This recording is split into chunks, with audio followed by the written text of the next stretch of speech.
Hello guys, this is Joystick9 here, and this video is specially for Nilla and Kyler, who are the two people who weren't able to attend the meeting, who I really wish could have. So, unfortunately, they weren't able to be there, not live in person, but they weren't able to be there in the meeting and ask questions live. So, that's unfortunate. However, it is just those two people, which is why we were able to carry out through the meeting, and so now I'm gonna make up for it by recording this video, and hopefully you guys can get all the benefit that you would have had going into the meeting. So afterwards, if you have any questions, just contact me, and I'll gladly answer any of them. So yeah, I'll just hop right in here. So this is a document I made for that will base this entire meeting around. So this is the Joystick 9 Bean Rose tour timeline. And basically what this is it is a mapping out of all the order of events that will lead up to the launch of the two tours with Joystick 9 and the Beanie Bros. So we'll go ahead and start reading. Now you'll notice there is something blurred. During the meeting, I kind of uh, moved around here and didn't let people see the fact that my album name is just right here in the open. So I'm going to go ahead and cross that out on screen for you guys. So anyways, yeah, and also the format in which you receive this video, it'll likely be a YouTube video. So anyways, let's just hop right in. This document must be confidential under those and part of the creation of this tour. Those who lay eyes or ears on this presentation shall not share any information contained unless permission is given by the director of their respective tour. This presentation will be used as a reference point to map the order of events leading up to the launch of the two tours led by Joseph Pope and Brody Shrimp. Joseph Pope is me. And I'm assuming you guys know who Brody Shrimp is. The information on this document does not directly apply to the Beanie Bros Safari Tour, which I recently just learned is actually the Explore Tour. So that's the only time I mention it, but oopsies. Yeah, it's the Explore Tour, not the Safari Tour. Creative liberties on the scheduling of the mentioned tour will be given to Brody Shrimp. Reading this will tell you all you need to know to prepare for what will be undergone while working for the Popetown Productions album name, TWW Tour. As you know, TWW is what it stands for. My album name has not yet been revealed. So for now, I'll reference it as TWW Tour. This will be done by separating the tour running journey into phases. 7 phases that each consistently take time from our workers to help build these shows. So I'll go ahead and move right along here. This is not a contract. This is simply for people to look over the document. Sorry. This is not a contract. This is simply for people to look over. The document will also be shared in a meeting, which I just completed yesterday. Everyone who does play their part in the tour will eventually have to sign a legal contract to assure their commitment. I will talk a lot more about that here in just a little bit. So yeah, we have 7 different phases that all kind of explain how we're going to do things. And this is not getting into the specific details because has really nothing to do with the conceptualizing of the tour. It has to do with the stuff going on behind the scenes. Like behind the scenes. So this is phase 1, the preparing phase. This is the phase that we're currently in right now, and the phase that started a couple of weeks ago actually. During this phase, we will develop the tools that are needed in order to make our desired tour possible. This is the single most difficult phase of the process. Though it will be a tough creator to overcome, it will help us significantly, as when we are done, it will assure us that we are ready to conceptualize and that our minds and resources are set on our goals. So we have a bunch of bullet points here for each phase. So during this phase, we will confirm our budget. Me and my mom are working on the budget right now. And I know for Brody's tour, it's kind of wishy-washy whether or not like whether or not he kind of can go because of budget reasons. And I can help for those of you in the Beanie Bros. I can help you with your budget. I could definitely contribute to that, but mostly that's going to be an independent thing done by him or something that's mostly done by you guys. But anyways, I could go on and on about that. So we'll confirm our budget at some point. Me and my mom were working on that. This is the part right here that is going to make phase 1 the hardest phase. This right here is what is going to make this phase super fucking difficult. So we are gonna confirm who will be attending the performances of the tour, as well as running the tour. This does not include crew people. So basically, it sounds super simple and it sounds nothing, but in reality, this is the part that's gonna take a while. That's probably Honestly, I could believe that this might last until the end of the year. We have to confirm what musicians are going to be playing this tour and what musicians are not. It sounds super easy to figure out, but really, like, it's hard to explain. So like, I'm currently looking for a trumpet player to play with me on tour, and my drummer, who has worked with me for a year now, he says he's not able to go on the tour, so I have to find a replacement drummer for 7 shows. So all that's difficult. Not to mention I have to figure out, is Kyler coming? Is Nilla coming? Is Jack coming? Which he's probably not. Is Phoenix coming? I have to figure out all that. But as soon as that's over, then the rest of phase one will slide right out of us, and then the rest of the phases are easier than this. And this does not include crew people, though that's later. That's in a later phase. Share this document with those who we believe may participate. Now, this is kind of, we've already kind of done this. We can already check this off the list.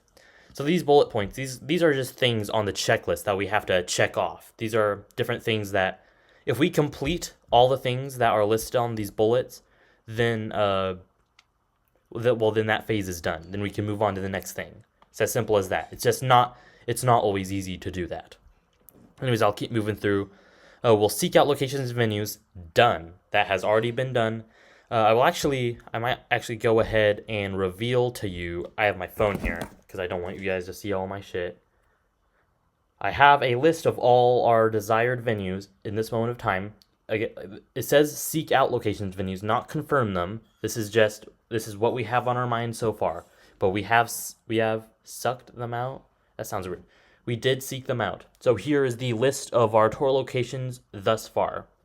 And there's 7 shows. Dallas, Texas at the Bomb Factory. Phoenix, Arizona at the Van Buren.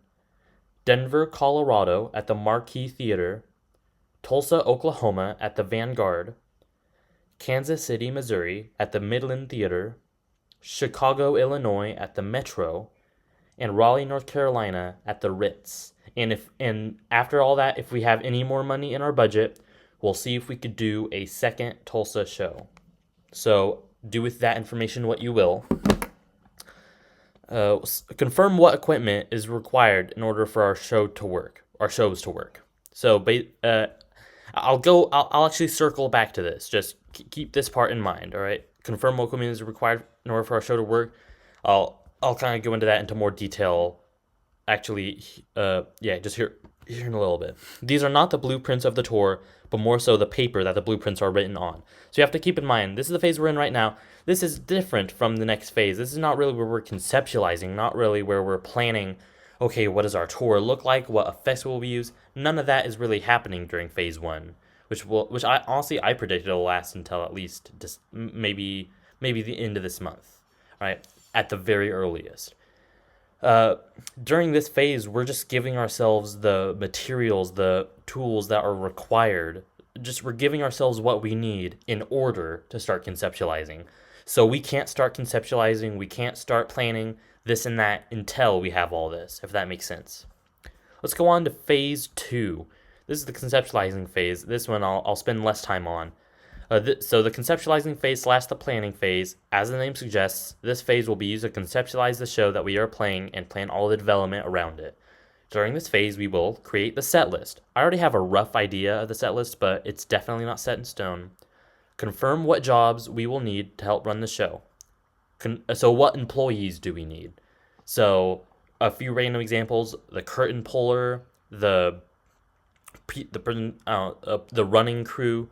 If you ever heard of that's the people who run on stage and hand me my guitar, stuff like that. Or sound guy, stuff like that. That is regarding employees. Confirm what employees we need. Now, okay, so I said I'd spend less time on this. I thought this was a phase 3 thing, but yeah, it is phase 2. Confirm our needed inventory. Now, I have a friend. His name is Sawyer. He is the drummer that I mentioned earlier in this video. And he plays a lot of shows. He's working with a group that they do a show. They do at least one show about every month. So he is super used to this kind of thing. And in his professional opinion, he says there are 3 things that you need to get confirmed before you can even really start planning a show. Or like before you play the show. If that makes sense. Three things. You need songs, or sometimes he refers to it as the set list, inventory, and budget. So that's kind of out of order. Budget, songs, and inventory. The budget, of course, obviously is the budget. The songs or the set list basically is just learn the songs and know what order you're playing them in. And then three is inventory. Now, inventory here, confirm our needed inventory, is different from confirm what equipment is required in order for our show to work. So what this means, confirm what equipment is required for our show to work. What I mean by that is no matter what our show ends up being, no matter what effects we use, no matter what theatrics we have, no matter what it looks like when it finally meets the stage, we will, no, whatever type of show we're doing, we need these things. So examples are mics, amplifiers, the venues themselves, like some obvious things that should be given. But we have to think, okay, does the venue provide this, or do we need to buy it, or does someone I know already have it? Like, we need. I have a whole list of those. Give me 1 second to pull that up, and I will run this by Brody to confirm it, and then that's another thing we could check off the list. Let's see, equipment plan tour. Yeah, cables and cords are instruments, are instrument extensions, which is basically like tuners, pedals, anything like that. Yeah, stuff like that. So stuff like that the show, no matter what it is, the show could not live without. And so what I mean by inventory, that's kind of a term that gets thrown around a lot. But really all it means is just stuff that's unique to our tour. And that's kind of the way it's separated. It's all the equipment, all the props, all of the stuff that we're bringing with us for each show that makes the show what it is. So one random example, I had a conception, I had an idea for like part of the show where I'm inside a giant fish tank. A giant fish tank is not required for our show to work. It's just an extension that that decorates the tour. I hope that makes sense, because that's something you should keep in mind. So at some point we will need to make a giant list of all of the inventory that we need, and that's going to be kind of difficult because as I'm sure you guys know, my shows are super intricate, require a lot of work, require a lot of equipment. So if I'm doing an entire tour, doing an entire hour and a half long show, we're going to need a lot. But yeah, and there will be a lot of deciding, okay, do I buy this online, or like do I, because like we honestly, the budget for this tour, I'm like, me and my mom, we're holding on by a thread. We're gonna need to be super conservative. We need a lot. We need to save a lot of money for not only our video wall that I really plan to get, but also the venues themselves, which can get really fucking expensive. So we really need to be conservative on what we're spending our budget on. So for that reason, now if there's something in our inventory that we need, I might check in with you guys and be like, hey, do you have a giant fish tank that I could fill? But anyways, so yeah, we have to be tentative with what we're deciding to buy and what we're not. Confirm the location of rehearsals and equipment testing. Now, equipment testing and this entire bullet point, confirm the location of rehearsals and equipment testing. What exactly does that imply? I'll actually get to that in a later phase. Create show date schedule and confirm desired venues. So after this, the venues that we want to play should be set in stone. Most of these things will be done through a meeting with the entire TWW tour faculty. Notice how I said faculty, not the crew. But at this time, we have not hired any employees or anything. Faculty just means all the musicians, and by then, this is a very, very low chance this will happen. But if we hire a tour manager, if we hire any type of manager or anyone else to come along that's not exactly a crew person, then that's they're a part of the faculty. So they'll have to be in meetings that confirm the employees that we need and our inventory. I'm sorry, I'm tired. Phase 3 is the action phase. During this phase, we will take what we have planned and secure it so that our thoughts are brought into reality. This is when we are actually physically developing the show. At this point, we're taking our tools and building the house starting from the bottom. So, yeah, basically, all the planning that we're doing, all the conceptualizing we're doing, we're starting to apply it into real life. It's no longer stuff that's in our head or on a notebook, stuff that can be right in front of us. So during this phase, we will create backing tracks, begin gathering inventory. So begin buying stuff, begin putting stuff in storage. We'll book our venues, begin officially hiring employees. Contractually, okay, this is important. I put this one in bold. We are going to contractually obligate the participants of the tour, including our employees, and yeah, every musician, every employee, everyone who's playing a part in this tour will eventually, at one point or another, during phase 3, have to sign a legal contract that binds you to this tour. So that way, when the time comes that we're about to go to Dallas, Texas, Phoenix can't say, never mind, I don't want to go, I quit. Yeah, he can't do that if he signs a legal contract. So that's why we're doing that, because we don't want that to happen. And of course, there's a whole thing, a whole document we can make about what would it mean if you're not able to play a show, which would get you the pass to not play one show on the tour. Now, while I was presenting this during the meeting, Phoenix had a question that was, are these contracts going to be for the entire tour itself? Are you going to be contractually obligated to the tour just as a traveling across the United States ordeal? Or is it going to be a contractual obligation to each show? So will this contract be applied to each show? So we have to work that out for 7 different states across the United States. And the answer to that is it is a legal contract for the entire tour as a whole. So yeah, as it's like I was trying to think of an analogy. We're thinking about it as the entire tree as opposed to all these different tiny little leaves on the tree. So hopefully if you guys had questions similar to that should help. Anyways, I'll keep moving on. We'll decide upon given royalties. What's our split and how much money we make per show. Secure the form in which royalties are given. And I'm currently talking with someone. I'm currently working with someone who can probably help me set up a ticket system. But that's something we'll have to think about during phase 3. Are we gonna have it? Are we gonna have a ticket system, or are we gonna have to resort to the tip jar? And guys, I mean, a tip jar is nice if you're playing if I'm playing a restaurant or something like that, and there's not a lot of shit going on stage. But if I'm flying around and all these effects are going on and we have to focus on one thing or another, that tip jar is doomed. So if we have to do a tip jar, we'll have to play it by ear how we're gonna prevent that thing from getting knocked off stage. And also it's less professional and all that.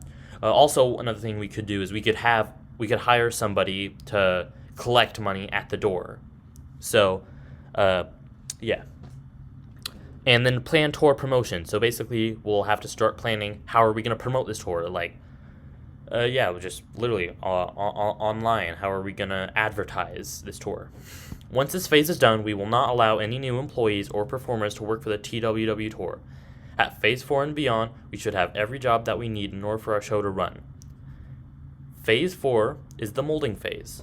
Now, I can understand why this could get confusing because phase 4 is pretty similar to phase 3, so I'm going to try and explain it the best I can, but I can imagine it's easy to mix the two up, so hopefully I could get away with those two being kind of similar things. So I'm sorry, but they are different. They serve different purposes, but anyways, let me just go into it. During phase 4, our tour should be official. The shows that we're playing shall be confirmed and booked. This is our time to apply what we have to the show and turn it into what we want it to be. This will probably be my favorite part of the show development. This is when we turn a stage full of people playing songs into a show with a performance that can sell out tickets. We set up our performance piece by piece. This phase is when we will use our area to test out tour equipment and rehearse, so at a warehouse, public venue, etc. We will build a production of the tour and mold it into the final product that audiences will view. So this is what I was talking about when I said I would come back to the whole equipment testing and rehearsal, where that's going on. So, believe it or not, gone are the days where during a show like this that has a bunch of crazy production, I can do the rehearsal exclusively at my house or at my mom's house. That's really no longer something I could do. Actually, a couple weeks ago when I was playing the Harvest Festival for Owasso, for the first time ever, I rehearsed at the venue because it's a public venue, so I was able to do that. Public venue is an option on the table. We are most likely to do a warehouse, a nice big warehouse with tons of room, like probably a fresh one, but if we could find an already used one that we can borrow that has enough room, we can settle for that. But something like that we could set up all our stuff and rehearse the show, test out equipment, because, yeah, I mean, really, my bedroom is not big enough. My bedroom is not close enough to the stage to where we could accurately rehearse and then be ready for the first show in Dallas, Texas. That's just not going to work. So we find a warehouse, and then that's where rehearsals will be done, and that's where the video wall we're going to set up. We're going to figure out how the video wall works. I know I'm kind of yapping, but it's all necessary. So during this phase, we will put our gathered inventory into use. So all this shit that we're buying, all of our inventory that we've gathered, we'll finally start applying it and testing and stuff. And testing is something that will probably go on before rehearsals. We'll begin individual song rehearsals, just me by myself, right? So you guys don't have to worry about individual rehearsals, and we'll train our crew. Now, during this phase, it is recommended that all performers start practicing their set list of songs. So, I mean, not to say you can't do it, definitely not to say you can't do this sooner, and not to say that you can't do it later. It's my recommendation that at this point you should have started kind of practicing all the songs, because even though we have 3 phases left to go over, well, actually, during phase 5, I'll kind of explain more why you really want to be practicing a lot, and that should be a given. But I don't know, some people just need a little encouragement in their life. Phase 5 is the rehearsal phase. This is a long paragraph. There probably isn't much explanation needed here. I like to say that there are 2 types of rehearsal when rehearsing the entire show. So there is individual song rehearsals, but if we're talking beginning to end, there are 2 types of rehearsals in my eyes. Song rehearsals and full rehearsals. So song rehearsals are simply rehearsing the songs by themselves. It's as simple as that. We get into a room and we play the songs the way that we're going to live. All right? Literally nothing else. And those should be done first. Those should be done before full rehearsals. And it should be done first so that you and the team are 100% comfortable with performing the songs. We should know each song inside out and to the point where every person can easily work together to make the song flow perfectly. This will make it so that the complex production and special effects can be inserted without getting in the way of the performance. So, and it's just, I can't explain enough how important it is that when we have all this production going on stage, it is important that the song we're playing is drilled into our head, that it feels like nothing. Like, we could just turn our brain off, and then we direct our focus to, okay, what's my next cue? What do I do next? That, not regarding the actual song. At that point, we should have practiced the song enough times that it's like singing your ABCs, you know. So that way, when I'm flying on stage, you don't get distracted. You're used to that. You're used to playing the song, and now you can put your attention to more exciting things. Full rehearsals are when you run through the entire show the exact way that is planned to when it meets the stage. Every cue should be included, every effect should be hit. During phase 5, every participant of the tour should meet in person to do these. So, yeah, and I'm talking about song rehearsals and full rehearsals. So during phase 5, it's not. We don't even really have a rough idea as to when phase 5 will be, but whatever point this is. At that point, every member of the Beanie Bros who's not in Oklahoma, which is every member except me, you guys are going to have to go on a plane or go in your car and travel all the way to Tulsa, Oklahoma, and meet at my warehouse, and then do these rehearsals. Because if we're planning to do the tour, we should be prepared to meet in person anyway, so that shouldn't really be a big problem if you're even wanting to do this tour. During this phase, we will meet together in the same location in person, rehearse the show, and practice everyone's cues, and then we'll have a fucking blast. Phase 6 is the transportation phase. Now, this phase will likely be the least important phase, but still one that should be included and one that should be noted. This phase will be used to take our inventory that is in storage and elsewhere and get it ready to be hauled across the country. It is unclear at the moment what mode of transportation inventory will travel in, so whether or not it's in our tour bus, in a van, in a U-Haul, stuff like that. What's more important than all of that is that this phase is when every participant in the TWW tour should make sure that everything they wish to bring is packed away and kept in storage. So if at this point, because at this point we're about to play our first show in Dallas, Texas, at that point Kyler can't go, hey, can I bring my Nintendo Switch? If he asks that, I'm gonna be like, no, Kyler, you should have packed your Nintendo Switch a little while ago, because now you can't bring it. Just to avoid confusion. So everything you want to bring, you should have it ready by now. It's packed away in Kevin's stores. This is everyone's time to double check and make sure that they have all that they need. After stage 6 is done, nobody may choose to bring any show equipment other than what is packed. This is also the shortest phase. During this phase, we will pack equipment, store equipment, and confirm every piece of inventory that will be used. Right? This will be done shortly before we hit the road and take the ride to our first show. And you notice I started writing a sentence here that never got finished. Another oopsie. And finally, we have Phase 7, which is the touring phase. Every single phase and step before this has all led up to Phase 7. This is the process of traveling to 7 different states and playing the shows that are being headlined. These shows will be performances, the performances that our audience sees and will have been advertised for a long time. This is the final product that we will be building towards since the day that this document gets shared. When Phase 7 is finished, the tour is done. So during this phase, we will travel to touring locations, run through the show at the venue the night before. Sorry, I'm out of brain shit. And play the shows, and then we'll kick some fucking ass. Now, I want to talk just for a little bit about we're going to run through the show at the venue the night before.